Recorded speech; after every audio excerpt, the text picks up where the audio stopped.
I welcome the fact that Labour have brought forward this debate today. It's important that we discuss the NHS and lengthy waiting times, just like I welcome the fact that it was Scottish Conservative debating time last week that looked at rising violence in our schools and education. And I think it's quite telling that it's the opposition parties that are bringing these issues to the Chamber.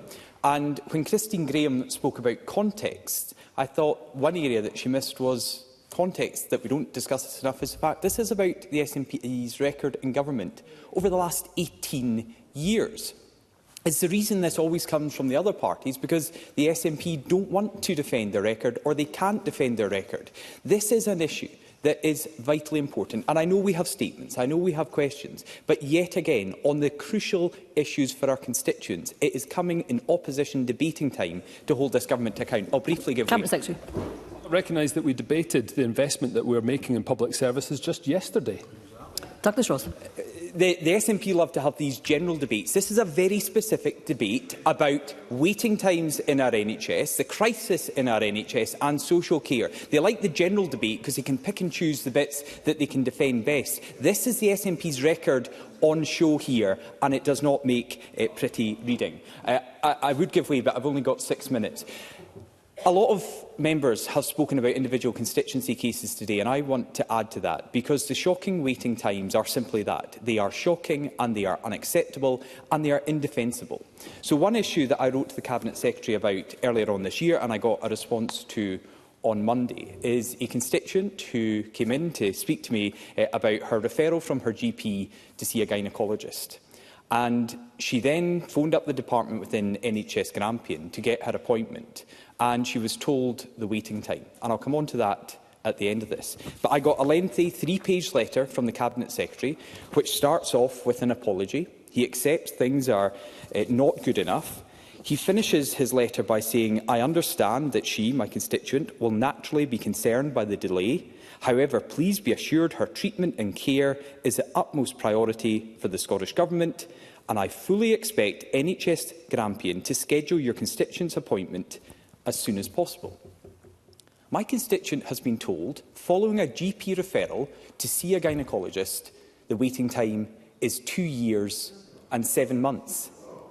Is that really as quickly and as soon as possible, Cabinet Secretary? Do you honestly believe that she could read your letter and think that her treatment is of the utmost priority for the Scottish Government and NHS Grampian if she is going to wait 2 years and 7 months to see a gynaecologist? I'll come on to another case that I've written about, and I've had a response so far from NHS Grampian. This is a constituent who I met in Elgin, who by the stage she spoke to me had already suffered significantly, and she struggles to sleep because she has issues with sleep apnoea. She went to her GP and she has been referred to the sleep apnoea clinic in Aberdeen within NHS Grampian. Again, from the Health Board, we get an apology. They accept things are not good enough. She was referred by her GP on the 2nd of June 2023. So now, well over 18 months ago. She's been told, and I quote from the letter from NHS Grampian, "The current waiting time for a routine appointment is over 5 years." How can people go to their GP in Scotland to be told your issue does need to be seen by a specialist, to have been waiting 18 months to not know anything, to contact their representative, to then the representative have to go to them and say, well, this is what I'm getting from the Health Board. A further 5-year wait to be seen at that clinic. As I said at the beginning, these are unacceptable and indefensible. On the National Care Service, I think the Conservative Amendment is right to look at the shambolic nature that we have seen in this Parliament at the attempted passage of that bill. I was reminded earlier, I raised this before, but it was in May 2023. Marie Todd told the Health and Sport Committee that it's been a little hard for her to get her head around the issues of the National Care Service. Neil Gray's shaking his head. That was what the Minister at the committee scrutinising that bill was telling people. Even the Minister in charge was struggling to get her head around it, yet £30 million later and a lot of money down the drain, it had finally been dropped. But there were so many warning signs. If the Government just hadn't been so determined to forge through their views and listen to Parliament, listen to COSLA, listen to others, we would have been in a better situation. And in the final minute, I've got to address a point that I've tried to get answers on, because the Cabinet Secretary's future revolves around trust. He needs to ensure he has the trust of this chamber and health professionals out with it.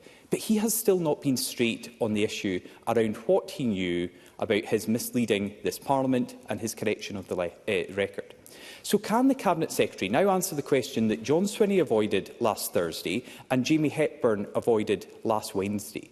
When did Neil Gray know of the responses to the Freedom of Information requests, which showed there were no minutes of the meetings he said did exist? When was he made aware of that? Because that was the point he became aware he had misled Parliament. Would Neil Gray like to set the record straight on that point today?